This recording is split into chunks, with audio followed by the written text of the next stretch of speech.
Hi అండి, welcome to Jyothish kitchen. ఈరోజు మన కిచెన్లో ఒక కొత్త రెసిపీ అండి.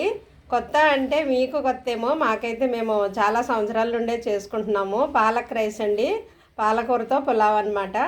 ఇది మనం వెజ్ చేసి కొంచెం హెల్తీగా కొంచెం టేస్టీగా చేస్తాము. మీరు కావాలంటే ఇలాగే తినొచ్చు, లేదా గ్రేవీ పెట్టుకు తినొచ్చు, లేదంటే నేనైతే చికెన్ ఫ్రై చేశానండి. ఇది తయారీ విధానం ఒకసారి చూద్దాం. ఇదిగోండి, పాలక్ రైస్ కోసం నేను తీసుకున్న పదార్థాలు: పాలకూర అండి 3 కట్టలు చిన్నవన్నమాట. శుభ్రంగా కడిగేసి కట్ చేసి రెడీ పెట్టుకున్నాను. ఇదైతే రైసు కడిగి నానబెట్టాను. నేను కొంచెం కలర్స్ కోసం మరి నాకు వెజ్ ఎక్కువ కావాలి, ఫైబర్ ఎక్కువ కావాలి, కార్బ్స్ తక్కువ కావాలి. అందువల్ల నేను కొద్దిగా చిన్న క్యారెట్ ముక్క, చిన్న టమాటా, ఒక ఆనియన్, పచ్చిమిర్చి నేను రెడీ పెట్టుకున్నానండి.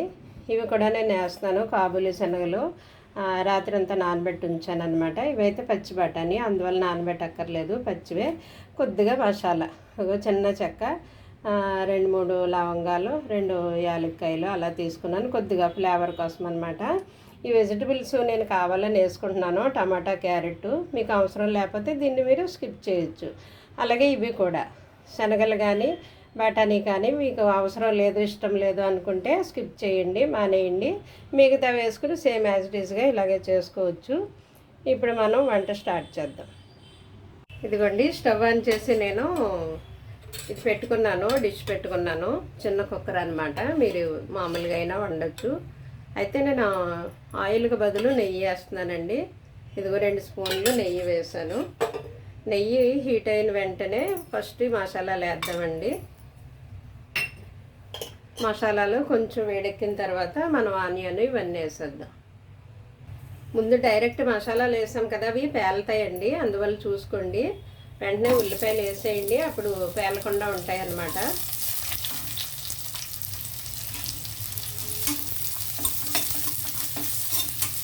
కొద్దిగా ఉల్లిపాయలు మనం వేగిన తర్వాత అప్పుడు మిగిలిన క్యారెట్ అవి వేద్దామండి. కొంచెం వేగనిద్దాము. ఇదిగోండి, ఉల్లిపాయలు కొంచెం వేగాయి కదా, ఇప్పుడు మనం క్యారెట్ వేద్దాము. క్యారెట్ ముక్కలు ఇవి వేగేటప్పుడే నేను కొంచెం అల్లం వెల్లుల్లి పేస్ట్ వేస్తున్నానండి, ఒక 1/2 స్పూను. టేస్ట్ బాగుంటుంది. ఓకే, ఈ అల్లం వెల్లుల్లి వేగేటప్పుడే మనం మిగతా కూరగాయలు వేద్దామండి. పచ్చి బఠానీ, పచ్చిమిర్చి, అలాగే కాబూలి చనా,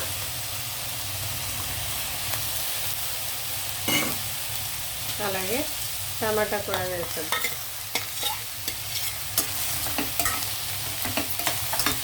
ఇవన్నీ కొంచెం ఒక 1 మినిట్ అలా వేగనిద్దామండి. వేగిన తర్వాత ఇందులో పాలకూర వేద్దాం.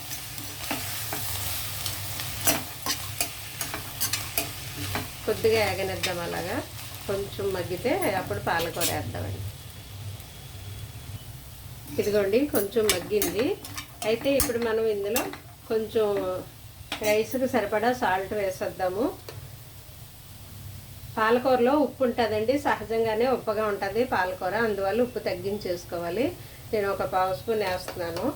రైస్కి దానికి సరిపడాను, వెజిటబుల్స్కి రైస్కి సరిపడా. కొద్దిగా పసుపు వేస్తున్నానండి కొంచెం. అయితే ఇది పులావ్ కాబట్టి పాలక్ రైసు అంటే వెజ్ పులావ్ లాగే కొద్దిగా బిర్యానీ మసాలా వేస్తున్నానండి. సగమే వేసాను ఇందులో, చిన్న స్పూన్ ఇది. సరేనా, ఎక్కువ అవసరం లేదు, జస్ట్ ఫ్లేవర్ కోసమే. ఇదంతా ఒకసారి కలిపేసిన తర్వాత పాలకూర వేద్దాం మనం. ఇప్పుడు నేను పక్కన వేడి నీళ్ళు పెట్టుకున్నానండి. ఈ కూరగాయలు మగ్గిన వెంటనే నీళ్ళు వేసేస్తాను, అవి తెగబడతాయి. రైస్ వేసేస్తాను, త్వరగా అయిపోతుంది అన్నమాట వంట. ఇవి కొంచెం మగ్గిపోయాయి కదా, పాలకూర వేసేద్దాం. ఒకవేళ ఇన్ని రకాల వెజిటబుల్స్ మీకు అక్కర్లేదు, తినబుద్ధి కాదు అనుకుంటే తగ్గించుకోండి. ఓన్లీ జస్ట్ పాలకూర వేసి కూడా ఇలా చేయొచ్చు. కాకపోతే ఫైబర్తో పాటు ప్రోటీన్ కూడా బాగుంటుంది కదా, కొంచెం కార్బ్స్ తగ్గించుకోవచ్చు అని నా ఉద్దేశము. అందువల్ల నేను ఇలాగ వేసాను. మీరు సేమ్ యాజ్ ఇట్ ఈస్గా వేయక్కర్లేదు, మీ దగ్గర ఏ అవైలబిలిటీ ఉంటే వేసుకోవచ్చు. ఒట్టి పాలకూరతో కూడా ఇలా చేసినా బాగుంటుంది. ఆకుకూరలు తినని పిల్లలకి ఇది మసాలా వేస్తాం కదా, ఈ బిర్యానీ ఫ్లేవర్ వస్తుంది కదా మసాలా వల్ల, అందువల్ల కూడా పిల్లలు తింటారనమాట. టేస్ట్ కూడా బాగుంటుంది. కొంచెం ఆకు మగ్గనిద్దామండి. మగ్గిన తర్వాత అప్పుడు మనం వాటర్ యాడ్ చేద్దాం. ఇదిగోండి ఆకు పూర్తిగా మగ్గిపోయింది. ఇప్పుడు నేను ఇందులో వాటర్ వేస్తున్నాను. వేడి నీళ్ళు పెట్టుకున్నాను నేను పక్కనే.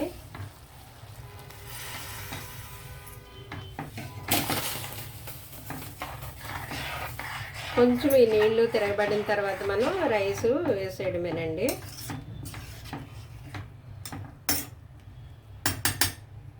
నీళ్లు తిరగబడిన తర్వాత రైస్ వేద్దాము. అది 1 మినిట్కి తిరగబడిపోతుంది. అదిగో అయితే పాలకూరలో ఉండే మనము ఉపయోగాలు, బెనిఫిట్స్, లాభాలు తెలుసుకుందామండి. పాలకూరలో ఉండే పోషకాలు, పాలకూర హెల్త్ బెనిఫిట్స్ చాలా ఉంటాయండి ఇందులోను. అయితే పాలకూరలో vitamin A, C, K, calcium, iron, యాంటీ ఆక్సిడెంట్లు ఉంటాయటండి. హై ఫైబర్ ఉంటుంది ఇందులోను. పాలకూర పిల్లలకి పెద్దలకి అవసరమైన పోషకాలు అందిస్తుంది. అలాగే జ్ఞాపక శక్తిని కూడా పెంచుతుందటండి పాలకూర. తిరగబడిపోయి నీళ్ళు వేసేస్తున్నాను. రైస్ వేసిన తర్వాత మీరు సాల్ట్ సరిపోయింది లేదో ఒకసారి చెక్ చేసుకోండి. ఎందుకంటే చూసుకొని వేసుకోవాలి. పాలకూర కొంచెం ఉప్పగానే ఉంటుంది, అందువల్ల ముందే ఎక్కువ వేయద్దు, చూసుకొని వేసుకోండి. ఇదిగో నీళ్ళు తిరగబడిపోయాయి కదా.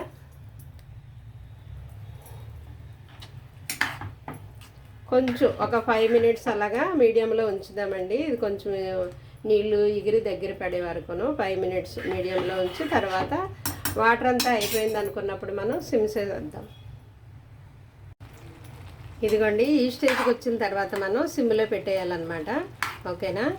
ఈ వాటర్ ఉంటే ఇది రైస్ పూర్తిగా కుక్ అవ్వడానికి సరిపోతుంది. ఇంతవరకు మీడియంలో ఉంచాలి. ఈ స్టేజ్కి వచ్చాక సిమ్లో పెట్టాలి. పాలకూరలో కాల్షియం ఎక్కువగా ఉంటుందండి, బాగా రిచ్ అనమాట. అందువల్ల కిడ్నీ ప్రాబ్లం ఉన్న వాళ్ళు తినకపోవడమే మంచిదండి. ఒకవేళ తిన్నా వాటర్ ఎక్కువ తాగాలండి. కిడ్నీ ప్రాబ్లం ఉన్న వాళ్ళు వాటర్ ఎక్కువ తాగుతూ ఉండాలి. అందరము నార్మల్గా వాటర్ ఎక్కువ తాగుతూనే ఉండాలి. రోజుకి 3 లీటర్లైనా కనీసం 2 లీటర్లైనా తాగుతూ ఉండాలండి. ఓకే, అది మాత్రం గుర్తుపెట్టుకోండి. ఇదిగో ఈ స్టేజ్లో ఉంది కదా, ఇప్పుడు నేను సిమ్లో పెట్టేస్తున్నాను. కొంచెం కుక్ అవనిద్దాం. ఇదిగోండి ఈ స్టేజ్కి వచ్చాక చూసారా వాటర్ అయిపోయింది, కొంచెం ఉంది. సిమ్లో పెట్టాను నేను. అయితే పైన కొద్దిగా నెయ్యి వేద్దామండి ఈ స్టేజ్లోను. మీరు కావాలంటే జీడిపప్పు కూడా వేసుకోవచ్చు పైన నేతితోటి. నేను కొంచెం నెయ్యి వేస్తున్నాను దీంట్లోను. ఇందులో మనం కూరగాయలు, వెజ్ అన్నీ యాడ్ చేసాం కదండి, టమాటో మొత్తం అన్నీని. సో ఇది ఇలాగే తినొచ్చు అనమాట. పక్కన కర్రీ ఏం అవసరం లేదు, రైతా కూడా అవసరం లేదు. కావాలంటే కొద్దిగా ఏదైనా పచ్చడి నంచుకొని తినొచ్చు. ఇలా ఉట్టితే కూడా బాగుంటుందండి టేస్ట్. ఇంకొంచెం 5 మినిట్స్ ఉడకాలన్నమాట ఇది. ఇదిగోండి ఈ స్టేజ్కి వచ్చిన తర్వాత మనం ఆపేయడమే. ఇదిగో రైస్ చూసారా పట్టుకుంటే మెత్తగా అయిపోతుంది.